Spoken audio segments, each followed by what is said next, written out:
We are now here at a facility called the Software Simulation Laboratory, popularly known as the Simulink.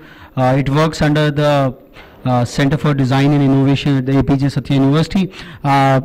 We have with us Professor Ekta Bhayana and Professor Kavita Singh. Ma'am, we would like to know that what this lab is all about. Basically, this is this labs comes under the DICE, basically Design and Innovation Center, where the students gonna make the prototyping. They'll basically done the simulation here. It's very difficult to make the hardware. It's very difficult to see the output waveforms in the hardware system. Mm-hmm. So we support the software system. They can drag and drop the components, various type of components, and changing the inputs of that particular devices, mm-hmm. and see the output waveform changing in that case. So they'll be actually doing the research on that particular system, basically, and after getting the proper result, they'll make the prototyping done.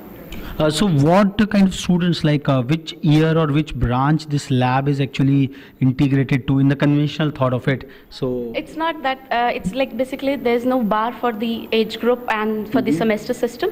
Any of the semester student, say it could be first year student, second year, third year, they can come here and do the research work, because the research work is like laboratory based. If I'm teaching them user interface for the first semester, first year, so they'll be coming here and developing some user interface projects. Okay. They'll be doing it, prototyping here with the simulation, and then the hardware part done in the other lab. So it's a non-stratified kind of a simulation facility for driving innovation out here. Ma'am, what kind of projects this lab is actually pursuing and simulating out here? Okay. Here there are three types of software available: MATLAB, ORCID. In MATLAB we design the fuzzy controller based projects, PID controller projects. One project is running.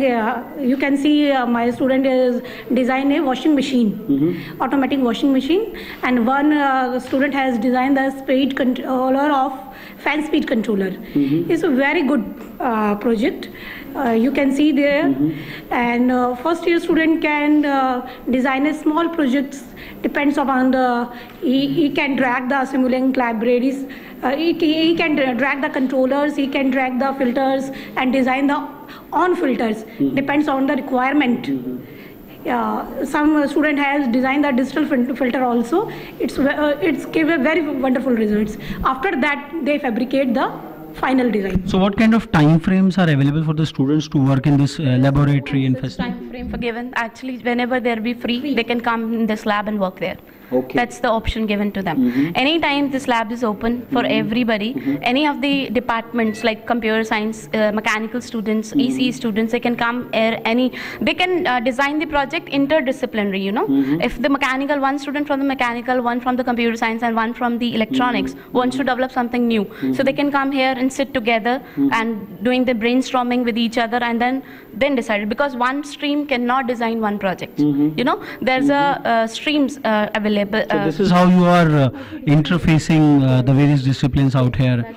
How come the effort of the students is mapped to their academic credits, which are quite important in terms of the transcripts and all? How the effort from this laboratory is mapped to their transcripts? In each subject they have to design a one project. Depends on the subject. Okay. And the project is credit according to efforts. See, if it is three credit course, there's a lab combined with that. So 3 credit course, the partially credits given to the particular lab. So if they are developing something new, good, and workable projects, so we'll be giving the credit for that particular system. So that is how this is working. We have some students also sitting out here and working. Let's interact with some of them. May I know your name, please? Shreya. Which department in which year you are? I am in second year, fourth semester, and EC, electronics. So what are you doing in this laboratory? I am doing my project on the ORCAD.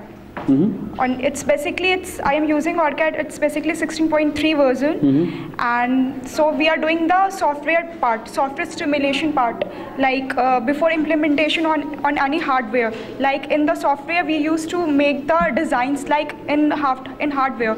The values is fixed. It's very hard to change the values. Like in hardware, we have to change the value of resistance. On the basis of my projects, the value is like 1 kilo ohm.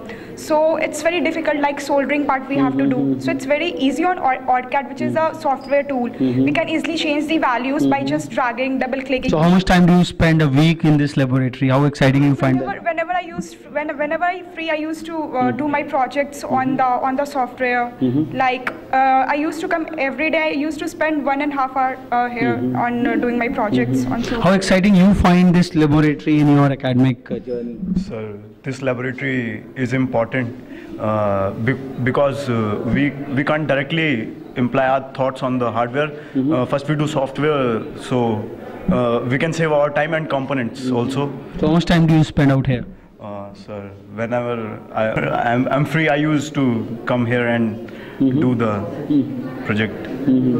So we find that students are quite taking advantage of this integrationist and open-ended kind of a laboratory system, which is anytime the students can enter and they can work over there. It's not very stratified.